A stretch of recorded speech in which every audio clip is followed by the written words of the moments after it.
For Ruby Chen, living in Long Island City offers a panoramic view of the Big Apple and a quick commute into Manhattan for work and play. But as the pandemic seeped into the city, every disease has ever came from China. He even called the woman diseased. It laid bare New York's darker side. At the beginning of the pandemic, especially in March, everything started to shut down and hate crime against Asians started to peak. I was very wary about wearing a mask, being Asian looking and walking down the street by myself. When I sit down, for example, on a subway seat, people around me would disperse, they would leave. Even more distressing, American leadership calling COVID-19 the China virus and the Wuhan virus. China virus, this horrible China virus. Wuhan virus, the Wuhan virus outbreak decimated by the Wuhan virus. Ruby is from Wuhan, so this hurts. Referring to a virus with a name of the country or the name of the city, I just personally think is wrong. It kind of perpetuates this feeling of whoever is from Wuhan is the virus, or whoever is from China is the virus. It's a bitter pill to swallow, especially at a time when she's unable to go home to visit family.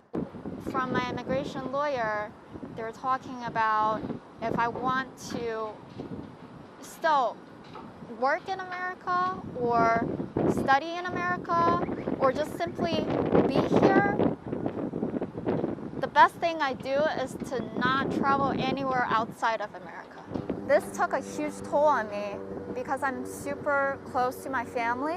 Travel restrictions are only one aspect of U.S. policy that has caused concern for many Chinese citizens living here. Since even before the pandemic struck America, Washington had already clashed with Beijing over a wide range of issues, from trade to human rights, intellectual property to tech security.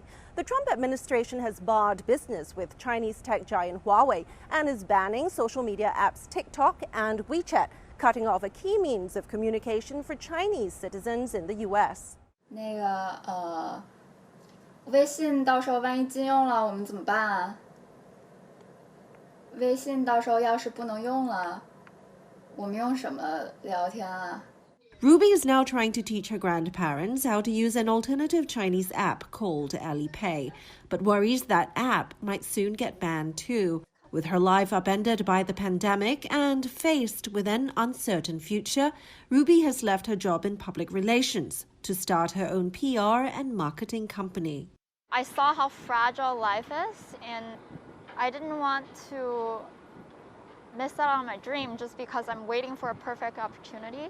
Ruby hopes her public relations work in the restaurant sector can help bring Chinese and American cultures closer through cuisine. There's a Wuhan restaurant in Flushing, in New York, Flushing. Just imagine if New Yorkers know about it, they taste the food and they love the food. The difference it will make for people to understand what Wuhan really is. Instead of just a name for a virus to some people. And more than 12,000 kilometers away from Wuhan, bridging those differences could truly make New York City Ruby's home away from home. Li Lingtan, CGTN, New York.